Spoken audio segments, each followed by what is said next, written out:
Tetap bersama kami, Tubabaku Streaming Radio. The Goodness of Tubagas.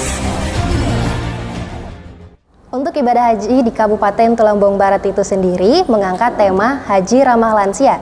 Dan kita akan langsung mendengar Kepala Kantor Kementerian Agama Kabupaten Tulungbong Barat mengenai berbagai upaya dan inovasi yang telah dilakukan untuk memastikan kelancaran dan kemudahan para jemaah, khususnya jemaah haji di Kabupaten Tulungbong Barat. Untuk membahasnya, telah hadir bersama saya Kepala Kantor Kementerian Agama Kabupaten Tulungbong Barat, Bapak Dr. Andes Haji Sanusi. Assalamualaikum Bapak. Waalaikumsalam warahmatullahi wabarakatuh. Bagaimana kabarnya hari ini? Alhamdulillah. Alhamdulillah, sehat. selalu sehat dan selalu baik. Amin, amin, amin. Oke, langsung saja Pak. Seperti yang saya katakan tadi bahwa ibadah haji pada tahun ini mengangkat tema Haji Ramah Lansia. Kemudian yang ingin saya tanyakan apa nih Pak yang menjadi alasan mengapa tema pada tahun ini yaitu Haji Ramah Lansia? Silakan Pak. Terima kasih Mbak Dini. Ya, Pak. Kami ucapkan selamat datang di kantor Kementerian Agama Kabupaten Tulungbong Barat yang tepatnya di gedung Pelhut Pusat Layanan Haji Terpadu Kabupaten Tulungbong Barat. Mudah-mudahan Mbak Dini berkenan di tempat ini. Terima kasih. Ada beberapa hal tadi yang sudah disampaikan. Yang pertama bahwa sesungguhnya Haji Ramah Lansia ini sudah dimulai sejak tahun 2023. Sejak Jadi, tahun lalu. Sudah tahun lalu. Dikarenakan apa? Dilatar belakangi oleh pasca COVID, di mana 2 tahun kita, khususnya negara Indonesia, tidak mengirimkan jamaah haji selama 2 tahun. Selama 2 tahun. Kemudian pengiriman tahun 2022 ini juga dibatasi. Artinya yang dibatasi, yang diberangkatkan itu hanya jamaah haji yang berusia di bawah 60 tahun.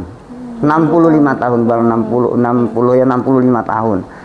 Nah, dengan kejadian inilah berdampak pada jamaah berusia 65 tahun ke atas. Ini akan berdampak terus menerus sehingga ada peningkatan.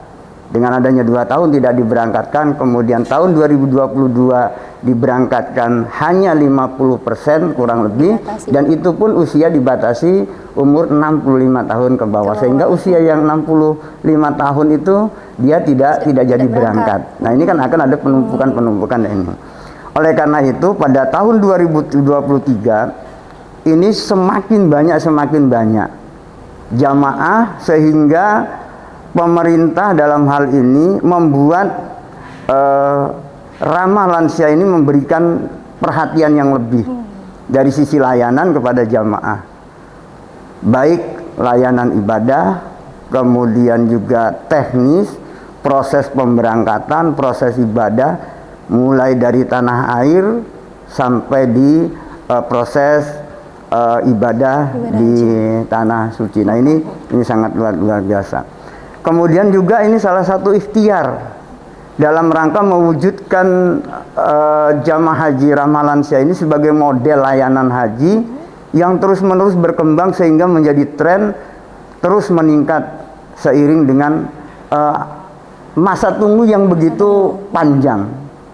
Jadi begitu panjang masa tunggu jamaah. Maka mengapa tahun ini masih mengambil tema Ramah Lansia? Karena masih banyak jamaah lansia yang harus diberangkatkan, dan untuk diketahui bahwa jamaah haji Ramah Lansia untuk tahun ini, tahun 2024 khususnya di Kabupaten Tulungbong Barat ini mencapai 42 jamaah yang lansia, artinya usia antara 60 sampai dengan 88 tahun dari jumlah jamaah 177 jamaah. Maka tema ini kayaknya masih relevan, masih cocok, mengingat masih banyaknya jamaah lansia yang perlu dilayani secara optimal. Ya, itu tadi alasannya Pak ya, mengapa di tahun ini mengangkat tema Haji Ramah Lansia. Sebenarnya udah dari tahun sebelumnya ternyata ya Pak ya. Iya. Nah, kemudian yang ingin tanyakan nih Pak, apa yang harus dipersiapkan nih sebelum jamaah berangkat ke Tanah Suci Mekah? Terima kasih. Banyak hal-hal yang harus dipersiapkan oleh jamaah. Yang pertama, jamaah harus mempersiapkan kondisi fisik. Jadi fisik itu harus dipersiapkan, lebih-lebih lagi jamaah kita yang sudah usianya usia lanjut. Kenapa? Karena jamaah haji pada pelaksanaan haji itu adalah banyak memerlukan fisik. Hampir 70 bahkan mungkin 80% jamaah itu ibadahnya ibadah fisik. Aktivitas Yang fisik pertama. Kemudian yang kedua, di samping mental. Yang kedua adalah mental. Jamaah juga harus mempersiapkan mental. Karena apa? Dari kebiasaan-kebiasaan sehari-hari yang mungkin hanya menghadapi 1-2 orang dalam keluarga. Kan ini kan akan berhadapan dengan berbagai macam karakter, bahkan ini dengan warga negara lain, warga negara asing. Di sana ada berkumpul berbagai macam negara, baik negara terutama dari Arab Saudi, kemudian dari negara-negara lain, sehingga ini juga memerlukan persiapan mental yang cukup kuat. Di samping itu juga, di samping fisik, kemudian mental, tidak kalah pentingnya juga adalah niat.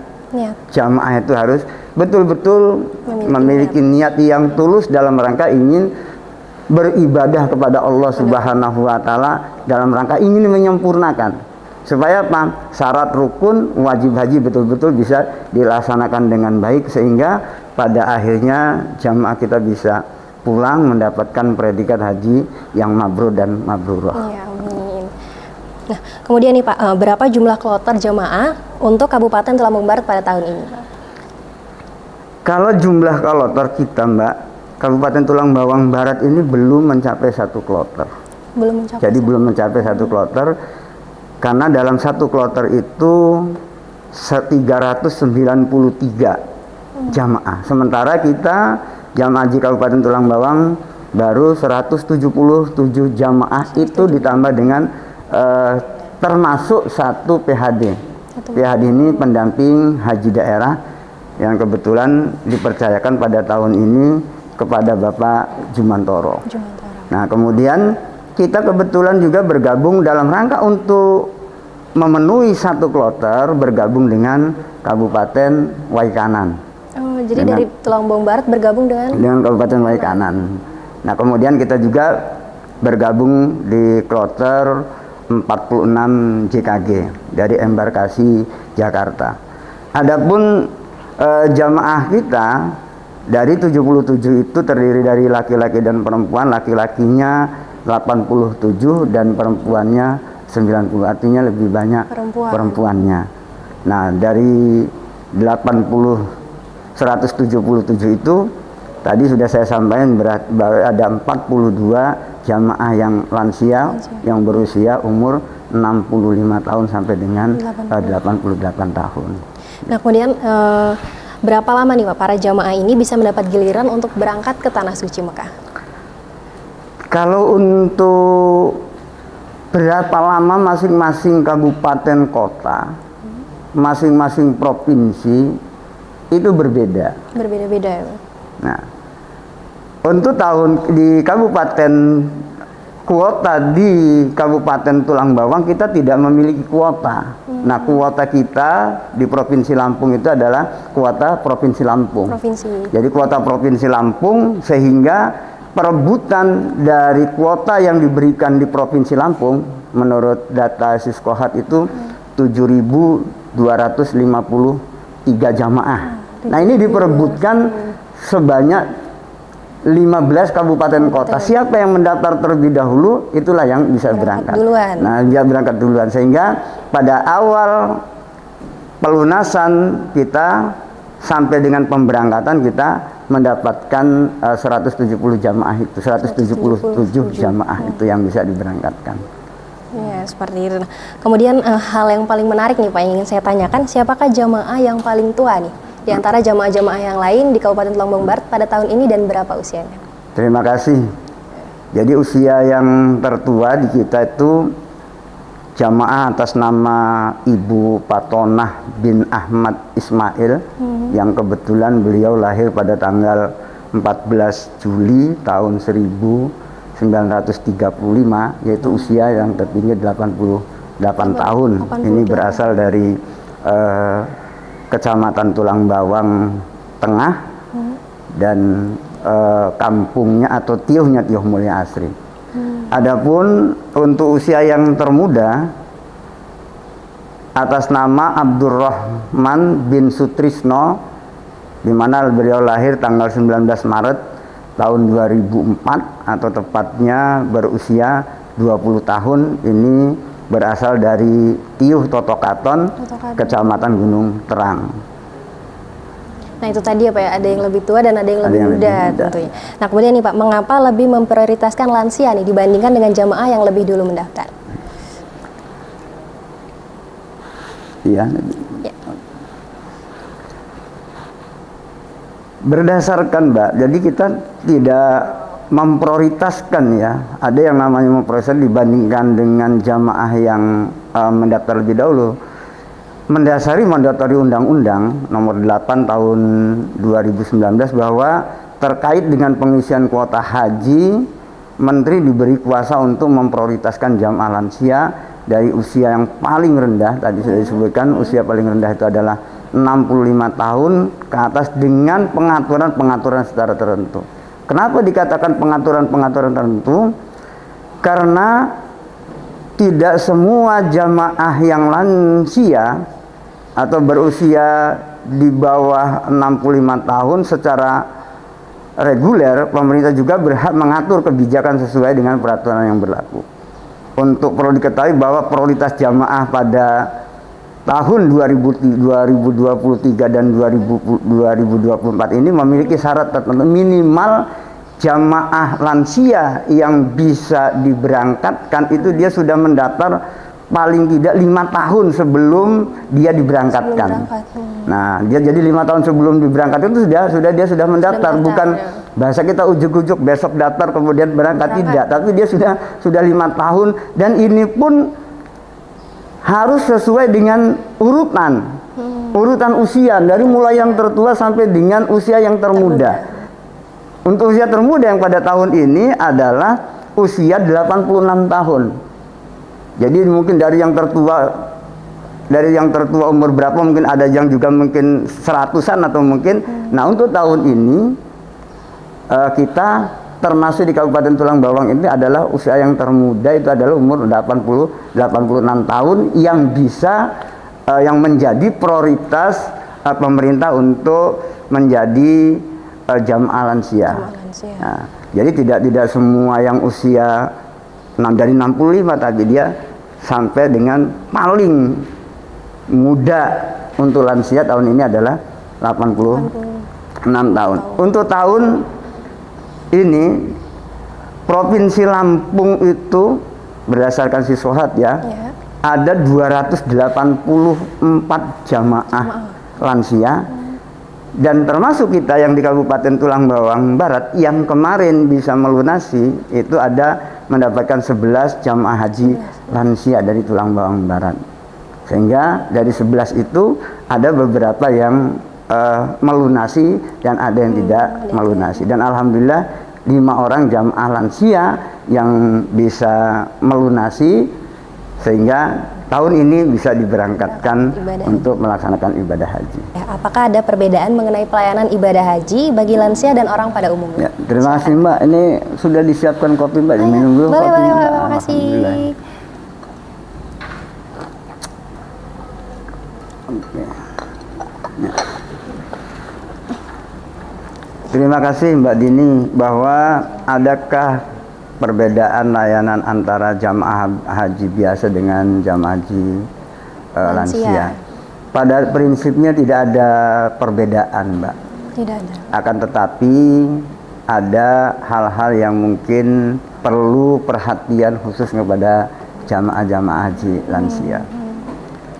Pada saat layanan haji lansia mulai dari tanah air, kemudian embarkasi, pesawat, bahkan sampai di Arab Saudi, ini memang ada perhatian khususnya kepada jamaah haji lansia, karena kita sadar, kita paham, kita tahu bahwa orang yang sudah lansia ini kan perlu perhatian khusus, terutama kita para petugas ataupun para rekan-rekan jamaah yang ada di sekitarnya.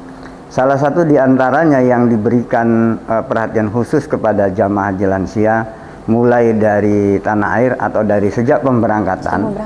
Pada saat acara seremonial, jamaah haji kita yang lansia tidak kita ikutkan pada acara seremonial, sehingga jamaah haji yang lansia kita pada saat seremonial langsung kita taruh di kita ajak, kita tempatkan di bis terlebih dahulu, kemudian kita tempatkan yang lebih nyaman, dia berada di depan. Ini yang mulai dari, kemudian sampai dengan kita di embarkasi di Raden Intan, embarkasi Raja Basa juga, jamaah haji begitu turun di bis udah kita langsung kita sambut. Bagi jamaah yang memang memerlukan alat bantu, karena kita jamaah lansia kita ada 4 yang menggunakan kursi roda. Nah, sehingga jamaah yang menggunakan alat bantu atau jamaah lansia ini kita dahulukan supaya dia tidak terlalu berdesak-desakan dengan jamaah yang lain, sehingga kita dahulukan. Pada saat kita di embarkasi juga, pada saat pendaftaran, pada saat pemeriksaan dan sebagainya selalu kita dahulukan. Pada saat di pesawat juga kita tempatkan di tempat yang lebih nyaman untuk kenyamanan jamaah. Kemudian bagaimana dengan jamaah-jamaah yang lain? Dari segi layanan kita sama. Semua kita berikan layanan itu secara adil dan berimbang.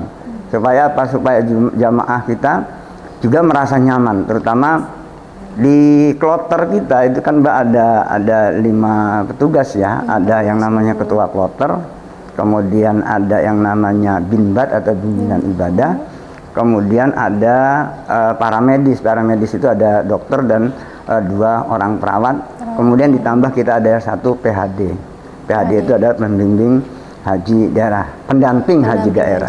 Nah, inilah yang mengkoordinasikan seluruh jamaah agar dalam hal layanan jamaah itu bisa sampai kepada pelaksanaan, merasa jamaah itu merasa nyaman. Sejak dari awal, dari tanah air sampai dengan ke tanah suci, bahkan sampai dengan dia kembali ke tanah air.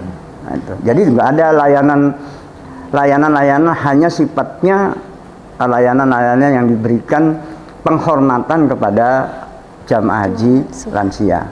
Ya, jadi tidak ada perbedaan yang signifikan ya Pak ya? Ya, nggak ada yang istimewa. Ada keistimewaan dalam rangka kita ingin menghormati, menghargai. Dan selalu saya sampaikan kepada kawan-kawan bahwa kalau kita membantu orang tua, walaupun itu bukan orang tua kita, yakinlah bahwa sesungguhnya kita itu adalah menolong, membantu, memberikan penghormatan, sama dengan memberikan penghormatan kepada kedua orang tua kita, sehingga yakin kalau kita menghormati orang tua kita akan banyak diberikan kemudahan oleh Allah. Masya Allah, amin ya Pak ya.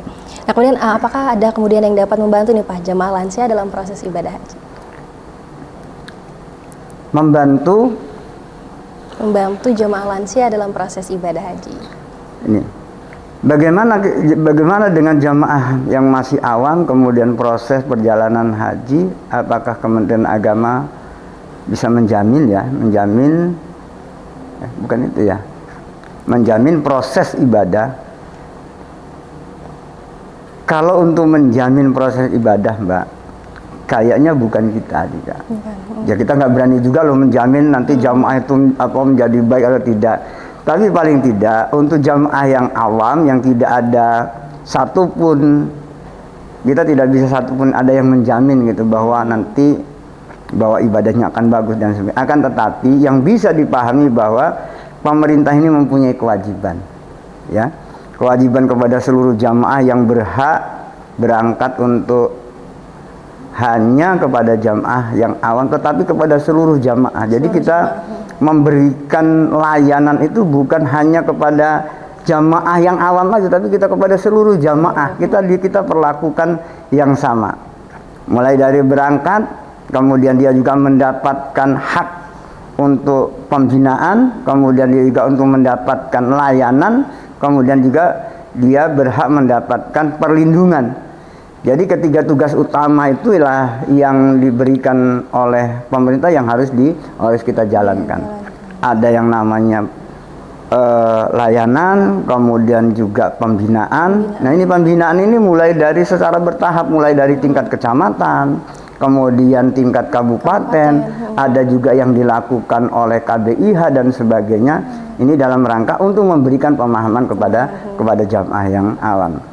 Kemudian juga sebagaimana mandatori undang-undang, oleh karena itu seluruh jamaah sebelum diberangkatkan dia mendapatkan pembinaan manasik. Ya, tadi yang saya disampaikan pada saat baik tingkat kecamatan, kemudian tingkat kabupaten, kemudian mendapatkan pengetahuan dan informasi dari kawan-kawan yang ada di KBIH. Ini kan KBIH ini kan adalah mitra kita dalam rangka untuk memberikan pemahaman kepada jamaah yang awam, termasuk seluruh jamaah. Kan kadang-kadang kan jamaah ini, apalagi terutama yang usia lanjut ya, usia lanjut ini kan kalau kita memberikan pemahaman dengan pemahaman yang terlalu berat kan juga agak sulit.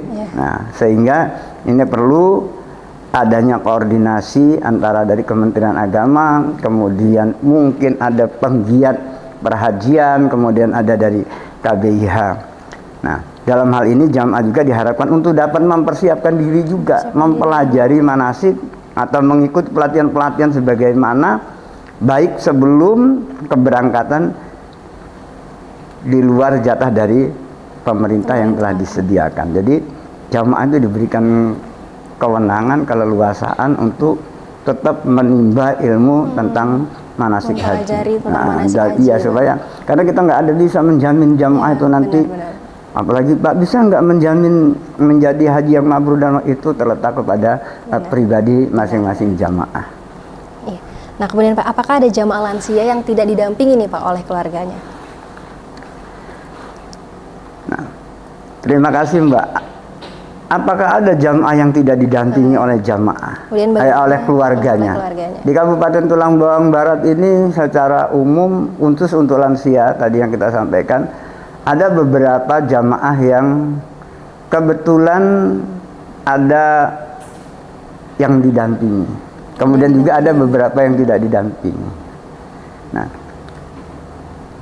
sesuai dengan kondisi jamaah, tidak semua jamaah itu kan karena ada kesempatan tuh Mbak, pada saat dia masuk dalam kategori jamaah lansia itu ada kesempatan pada periode kedua atau pada pelunasan tahap kedua diberikan kesempatan untuk mengusulkan pendamping jamaah. Nah, ini ada juga jamaah yang mengusulkan sehingga dia bisa didamping. Kemudian juga ada yang tidak. Nah, ini bagaimana yang tidak? Ini kan yang jadi persoalan yang bagian ini. Ini menjadi tanggung jawab kita semua, terutama para petugas yang ada di kloter. Karena lansia ini dia pun mempunyai kewajiban. Kan jamaah ini, seluruh jamaah itu menjadi penting karena dia harus memahami tentang perhajian itu untuk diri sendiri. Makanya apa sih fungsi haji pada saat sekarang ini diberikan manasik dan sebagainya? Diharapkan jamaah haji itu menjadi haji mandiri. Yang dimaksud dengan haji mandiri itu haji yang mampu melaksanakan pelaksanaan ibadah haji itu secara mandiri. Apabila dia terpisah dari rombongan, dia bisa menyelesaikan. Apabila dia belum menyelesaikan syarat rukun, bisa menang. Nah, kemudian bagaimana dengan lansia? Nah, ini kan dengan lansia kadang-kadang agak susah juga ya, namanya sudah tua kan, sudah tua, dia bagaimana? Nah, inilah yang tentunya para petugas haji itu selalu berkoordinasi, khususnya dengan ketua rombongan, kemudian dengan ketua regu. Nah, ini selalu diberikan, nanti didampingi, dibantu. Proses apapun dibantu, bagi lansia maupun bukan lansia, jadi semua diberlakukan sama. Kalau jamaah yang belum lansia itu akan lebih mudah, tapi kalau yang sudah lansia, kalau tidak ada pendamping, ini memang agak sedikit ekstra, agak ekstra sedikit, khususnya untuk petugas. Dalam rangka apa? Untuk membimbing, membantu jamaah pada saat dia melaksanakan, terutama pada saat syarat wajib, kemudian rukun haji. Yang pertama pada saat dia awal dari sadar pemberangkatan haji untuk umroh wajibnya. Ya ini kan kadang-kadang dia nggak paham mungkin. Nah inilah perlu pendampingan sehingga pada saat itulah ketua rombongan, ketua kloter, pembimbing ibadah selalu berkoordinasi dengan ketua rombongan, kemudian kloter, apa sih yang sudah dilakukan oleh jamaah haji yang lansia. Kalau dia masih perlu bantuan maka akan dibantu. Sehingga jamaah haji lansia pun bisa melaksanakan haji, melaksanakan syarat rukun haji sesuai dengan syariat ajaran agama. Nah ini yang dilakukan. Kemudian karena pada dasarnya ibadah haji ini ibadah personal, kan ibadah pribadi ya, ibadah pribadi. Ini dilaksanakan, kalau pelaksanaannya betul dilaksanakan secara bersama-sama. Nah, negara punya tanggung jawab dan berkewajiban untuk mendampingi jamaah itu. Sehingga apa? Pelaksanaan ibadahnya betul-betul terkontrol. Jadi kan kalau pada saat pelaksanaan itu Mbak nanti di sana ya ketua kloter itu pada saat sudah melaksanakan baik itu umroh wajib, kemudian terlebih lagi pada saat armusna, artinya pada saat kita wukuf, kemudian mabit di Muzdalifah dan sebagainya, kemudian dan sebagainya, itu diberikan kemudahan, diberikan perhatian khusus oleh petugas sehingga akan ditanyakan apakah dia sudah selesai atau belum. Kalau belum, maka ada kewajiban ketua rombongan, ketua regu juga bisa membantu proses pelaksanaan ibadah khususnya kepada lansia. Jadi sangat luar biasa. Mungkin itu Mbak. Terima kasih. Sangat luar biasa sekali ya Pak ya. Nah terakhir nih Pak, untuk closing statement mungkin ada himbauan atau pesan-pesan yang ingin disampaikan kepada masyarakat khususnya masyarakat Tulungagung Barat. Silahkan. Terima kasih. Ada beberapa hal yang perlu kami sampaikan. Yang pertama khususnya kepada keluarga jamaah haji yang pada saat ini jamaah haji kita sejak tanggal 1 Juni telah diberangkat dan pada saat sekarang ini sudah melaksanakan ibadah haji. Tentunya yang pertama dari pihak keluarga mohon doakan kepada seluruh jamaah haji Kabupaten Tulang Bawang Barat, provinsi bahkan mungkin seluruh jamaah haji Indonesia. Kita doakan mudah-mudahan seluruh rangkaian ibadah haji yang dilakukan oleh saudara-saudara kita di tanah suci baik di Mekah maupun di Madinah dapat melaksanakan haji secara sempurna sehingga pulangnya mendapatkan predikat haji yang mabrur dan mabrurah.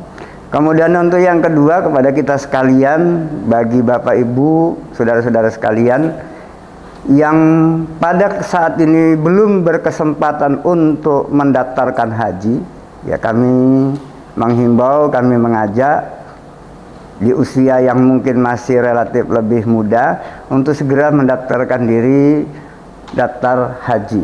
Karena menunggu haji pada saat sekarang ini sudah 23 tahun. Nah ini 23 tahun ini cukup lama. Kalau sekarang usianya 20 tahun berarti 43 tahun baru kita bisa berangkat. Dan ini pun setiap tahun, setiap saat itu selalu berubah. Mungkin kalau kita 2-3 bulan yang akan datang kita daftar haji mungkin sudah bisa lebih dari 2 bulan. Kemudian yang selanjutnya kepada kita semua, terutama kepada saudara-saudara kita yang hari ini khususnya di Kabupaten Tulang Bawang sejak tanggal 1 Juni, yang mudah-mudahan tetap menjaga kesehatan, kemudian istirahat yang cukup, kemudian juga karena udara atau cuaca yang cukup panas sampai 40 sampai 45 derajat, artinya ini kan perlu asupan terutama minum yang banyak, minum air putih, apalagi di sana ada air jam-jam sehingga akan membawa kesehatan kepada dirinya sendiri, terutama kepada jamaah. Kemudian jangan lupa juga ya banyak berdoa, tentunya berdoa. Dan jangan memaksakan diri. Nah, ini kan kadang-kadang jamaah pada saat di sana merasa sehat, merasa kuat, jangan terlalu memaksakan diri. Jangan terlalu memaksakan diri. Terlebih lagi kita pada saat sekarang ini nunggu pelaksanaan hajinya. Puncak hajinya yaitu pada saat kita di Arafah. Tanggal 8, 9, 10, 11 sampai dengan tanggal 13 puncak haji, artinya dan mulai 8 sampai dengan tanggal 13 Zulhijjah itu adalah puncaknya haji, sehingga kesehatan jamaah bisa baik, sehingga pada saat puncak hajinya bisa melaksanakan ibadah haji dengan sempurna secara maksimal, kemudian syarat rukun wajib haji dapat dilaksanakan dengan sempurna, dan sekembalinya kami berharapkan juga menjadi haji yang mabrur dan mabrurah. Kemudian mudah-mudahan kita juga yang ada di tanah air senantiasa diberikan kekuatan dan kesehatan. Terima kasih, mungkin itu Mbak. Ya, itu tadi tuh Bapakku, tetap jaga kesehatan untuk para jemaah haji yang sedang berada di tanah suci Mekah, dan semoga bisa kembali ke tanah air dengan selamat. Amin, amin, amin. Ya, tak lupa juga saya ucapkan terima kasih kepada Bapak Dr. Andes Haji Sanusi yang telah memberikan kesempatan waktunya nih Pak untuk berbagi informasi kepada kami. Terima kasih juga Mbak. Iya, sehat selalu dan sukses selalu. Amin, amin, amin, amin. Ya, baik tuh Bapakku, saya Selin Dini Amrina selaku pemandu dialog mewakili tim yang bertugas mengucapkan terima kasih atas kebersamaannya dan sampai jumpa. Tuh Babaku, the goodness of Tuh Baba. Wassalamualaikum warahmatullahi wabarakatuh. Waalaikumsalam warahmatullahi wabarakatuh.